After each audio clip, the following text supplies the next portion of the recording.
Basan da buraya bir bak.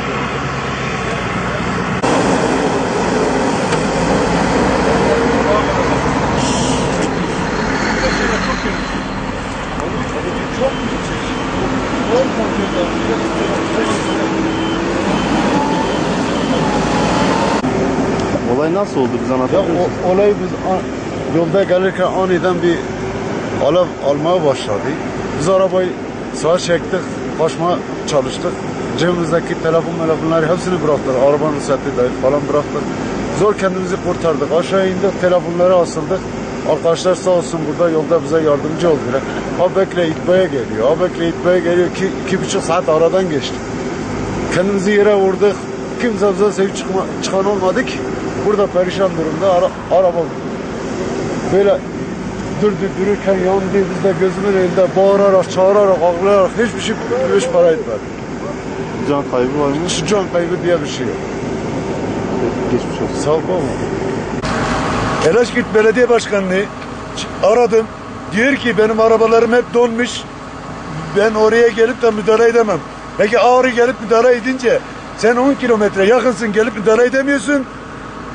Demek ki bir ev yansa, bir ocak sönse sen böyle mi belediye başkanlığı müdahale edeceksin? Saat kaçta çağırdınız? Başta çocuklar aramışlar ben burada yokken. Ya saat 10'a yakın. Saat 10'a yakın çağırmışlar. Kardeşim saat 1. Ocağımız söndü. Peki biz bu memleketin vatandaşı değil miyiz? Sen bir belediyesin. Belediye deyince önlemini alman lazım. Önlem almadan da ben seni arıyorum. Sen diyorsun kusura bakma. Benim araçlarım donmuş. Sen başta bunu müdahale edemez misin? Başta bunu alamaz mısın yani? Ama bu büyük bir haksızlık. Ben bunu valiliğe çıkacağım, bildireceğim. Gerekeni neyse yapacağım arkadaş. Biz insanız. Birbirimize destek olacağız, birbirimize yardımcı olacağız.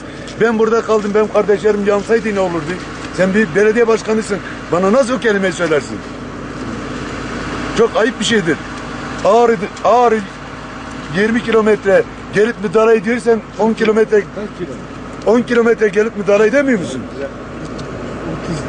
Ayıptır, ayıp. Çok ayıp bir şeydir. Benim mekanımda olsa ben evimdeki suyuna o arabayı söndürürdüm. 20 nüfus bu arabaya bakıyor. İnanıyor musunuz peki arabaların donduğuna, araçların donduğuna? Ben ne inanacağım kardeşim ya?